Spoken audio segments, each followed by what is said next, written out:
السلام علیکم ورحمۃ اللہ وبرکاتہ۔ آپ تمامی بھائیوں کو رمضان کی بہت ساری مبارکباد۔ پروردگار عالم ہم تمام مسلمانوں کو 30 روزے رکھنے کی توفیق و رفیق عطا فرمائے۔ تو میں آپ تمامی بھائیوں کو کہنا چاہتا ہوں کہ آپ سمجھ لیجئے کہ رمضان کا مطلب کیا ہوتا ہے۔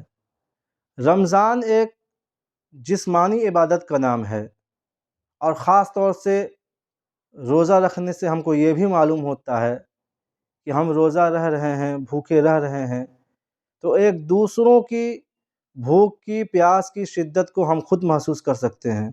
جیسے غربتی کے مارے، غربت کے عالم میں جو لوگ ہیں، پریشان حال ہیں، وہ روزہ رہتے ہیں، بھوکے رہتے ہیں، تو کیسے ان کے دل پر احساس ہوتا ہوگا، کیا ان کے دل پہ بھوکمری میں بیتتا ہوگا۔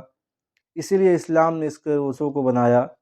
روزہ ایک جسمانی عبادت کا نام ہے، اور سب سے بڑی بات تو یہ ہے کہ روزہ رہنے سے انسان بد زبانی سے بچ جاتا ہے، بد نگاہی سے بچ جاتا ہے، چغل خوری سے بچ جاتا ہے، زنا خوری سے بچ جاتا ہے، چوری سے بچ جاتا ہے، شراب سے بچ جاتا ہے۔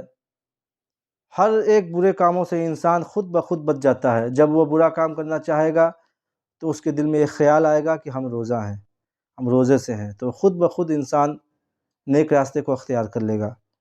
اور روزہ رہنے سے سائنس بھی یہ کہتا ہے کہ روزہ رہنے سے بہت فائدہ ہے۔ انسان کو سال بھر میں 1 ماہ ایسا ہونا چاہیے جس میں وہ اپنے پیٹ کو سکون دے، یعنی کہ فاسٹنگ کرے۔ سال میں 30 دن روزہ رکھنے سے فائدہ یہ ہوتا ہے کہ جو ہم لوگ کھانا پینا کھاتے ہیں وہ پیٹ میں جاتا ہے، جو اندر کے کیڑے ہوتے ہیں اس کھانے پینے کو کھانے لگ جاتے ہیں، ٹھیک ہے۔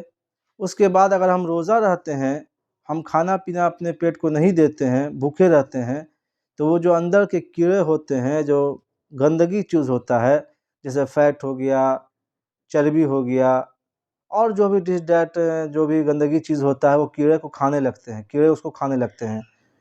تو کیڑے جب ہوتے ہیں، کھا جاتے ہیں، تو جو اندر کی بیماریاں ہوتی ہے وہ خود بخود اپنے آپ ریفریش ہو جاتا ہے۔ جیسے ہم لوگ پکوڑا پکوڑی کھاتے ہیں، بازار کی چیز کھاتے ہیں، جو چیز بھی کھاتے ہیں، اپنے آپ باڈی ریفریش ہو جاتا ہے۔ آدمی بھوکا رہتا ہے تو جب پیٹ کی گندگی ہوتا ہے تو آپ خود بخود وہ ریفریش ہو جاتا ہے، انسان بالکل پاک ہو جاتا ہے۔ اور ہم تمام لوگوں کو روزہ رکھنا چاہیے۔